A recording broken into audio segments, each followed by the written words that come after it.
प्रेम से बोलिए श्री हनुमान लाल की।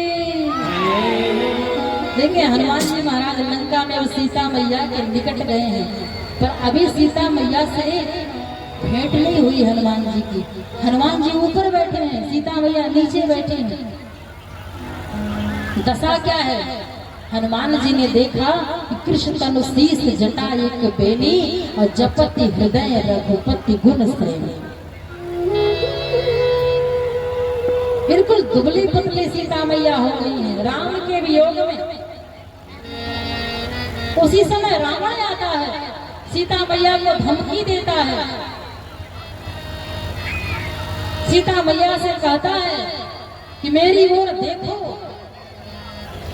एक बार भी लोग मम हो रहा, पर सीता मैया ने देखा नहीं। सीता मैया ने क्या किया?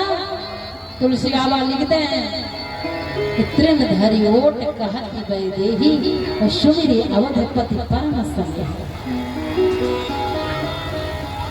तृण क्या है? सीता मैया ने क्या किया उस समय जब रावण सामने खड़ा होकर धमकी दे रहा है?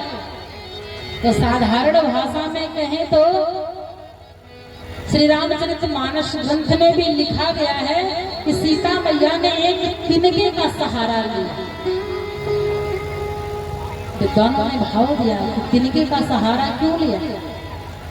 तो अपने आप में तो वो भाव भी ठीक है कि सीता मैया का नाम भूमिजा है, भूमि से उत्पन्न हुई है, और तिनका भी भूमि से उत्पन्न होता है। इसलिए सीता मैया ने तिनके को साक्षी बनाया अपना भाई मान करके। पर वास्तव में तृण का अर्थ क्या है जो सीता मैया ने वहां तृण का प्रयोग किया है? हमारे विद्वानों ने वर्णन किया क्या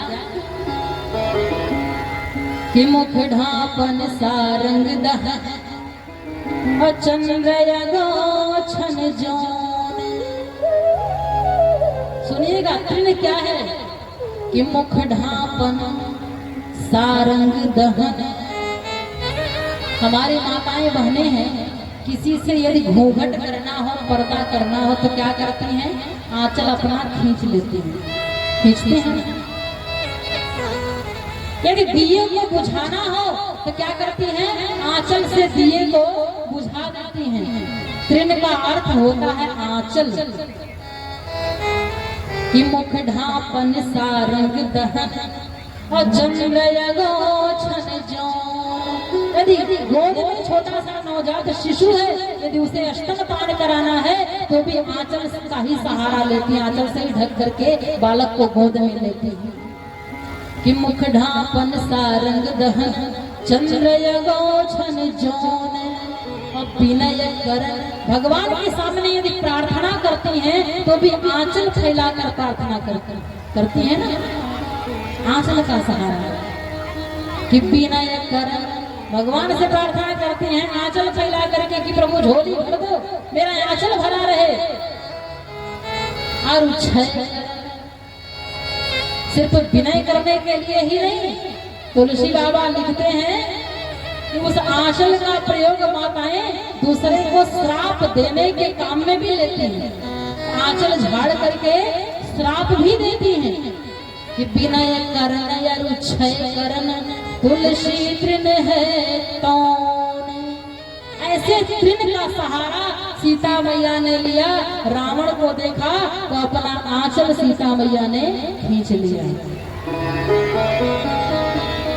आंचल की ओट से सीता मैया ने रावण से बातें की।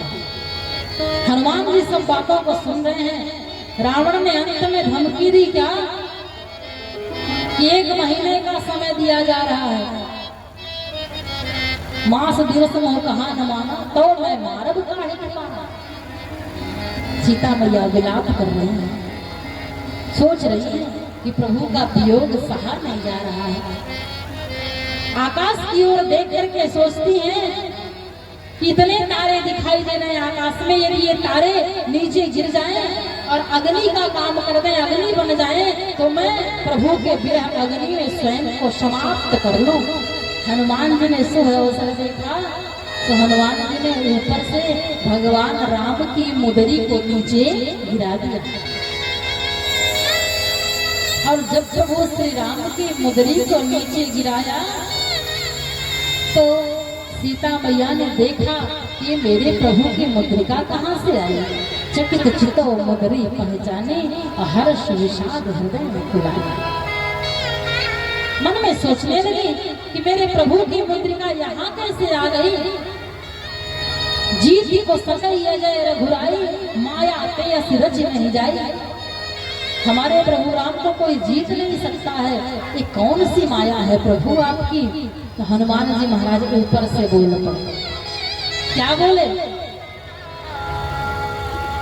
कि रामचंद्र गुण बरने लागा, रामचंद्र गुण बरने लागा, रामचंद्र गुण बरने लागा, रामचंद्र गुण बरने लागा। सुनते सीता कर दुख भागा, सीता कर दुख भागा, सुनते सीता कर दुख भागा, सुनते सीता कर दुख भागा। रामचंद्र गुण बरने लागा, रामचंद्र गुण बरने लागा। श्री हनुमान जी महाराज की राम कथा हनुमान जी सुना रहे हैं। सीता मैया ने कहा कि यहाँ इस लंका नगरी में मेरे प्रभु का गुणगान करने वाला मेरे सामने प्रकट क्यों नहीं होता। तो हनुमान जी महाराज सामने प्रकट हुए। परिचय बताया हनुमान जी। कथा तो बड़ी लंबी है पर मुख्य बिंदु तक पहुंचना चाहते हैं। हनुमान जी परिचय देते हैं और हनुमान जी ने कुशल मंगल बताई सीता मैया को। और वाटिका में सुंदर सुंदर फलों को देख करके हनुमान जी ने इच्छा व्यक्त की कि मैया मुझे भूख लगी। माँ की आज्ञा लेकर हनुमान जी अशोक वाटिका में फल खा रहे हैं, वृक्षों को तोड़ रहे हैं, डालियों को तोड़ रहे हैं। इतने में रावण ने अपनी सेना भेजी। रावण का बेटा अक्षय कुमार आया। हनुमान जी ने अक्षय कुमार का वध कर दिया। तमाम सेनाओं को हनुमान जी ने मार दिया।